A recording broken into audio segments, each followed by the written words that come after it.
तर दुसरी अ आणि दुसरी ब दोन्ही पण विद्यार्थी या ठिकाणी आपण क्षेत्र भेटीसाठी आणलेले आहेत.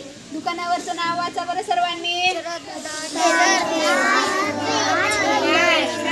टेलर. टेलर म्हणजे जे शिवणकाम करतात त्यांना आपण काय म्हणतो? टेलर. ह्यालाच मराठीमध्ये शिंपी म्हणायचं. मग हा जो आहे हा लघु उद्योग आहे. कसा उद्योग आहे? लघु उद्योग म्हणजे छोट्या जागेमध्ये कमी पैशामध्ये जो व्यवसाय आपण उभारतो त्याला म्हणायचं लघु उद्योग. त्यासाठी ह्या व्यवसायाची माहिती घेण्यासाठी, शिलाई मशीन कशी असते हे बघण्यासाठी, त्यासाठी कोणकोणतं साहित्य लागतं ह्यासाठी आज आपण इथे आलेलो आहोत. मग आज आपण काय करूयात? श्रद्धाताई ज्या आहेत त्यांच्याशी चर्चा करूयात, बोलूयात. नमस्कार. आज आम्ही दुसरीचे सर्व विद्यार्थी क्षेत्र भेटीसाठी श्रद्धा टेलर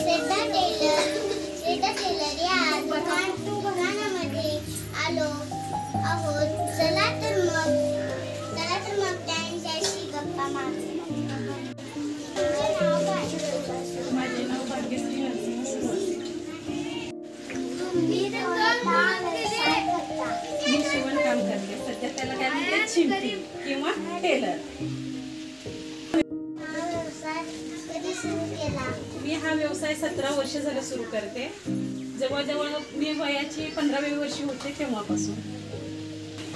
हा व्यवसाय सुरू करण्यासाठी मला कोणी मदत केली? हा व्यवसाय सुरू करण्यासाठी खास करून म्हटलं तर मला माझ्या आईनंच प्रोत्साहन दिलंय. त्यावेळेस मला सुद्धा शिक्षण घेण्याची खूप आवड होती. पण बेसिकली कसं झालं, शिक्षणाबरोबरच थोडंसं उद्योग सुद्धा चालू पाहिजे म्हणून माझ्या आईनं प्रोत्साहन केलं मला.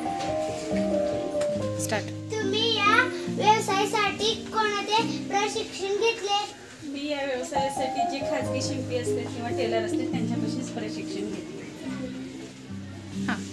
या व्यवसायामध्ये कोणते साहित्य लागते? या व्यवसायात मेन म्हणजे शिवणयंत्र, कात्री, टेप आणि कापड हा महत्त्वाचा आहे.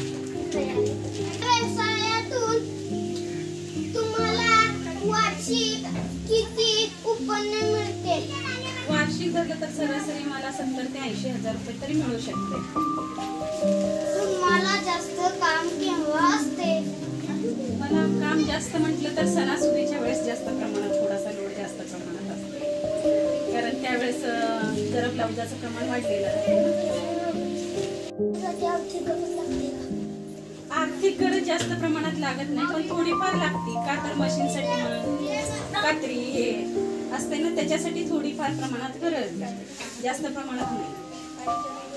या व्यवसायातून आनंद मिळतो का? हो, मला या व्यवसायातून आनंद मिळतो कारण माझा तो आवडीचाच विषय आहे ना.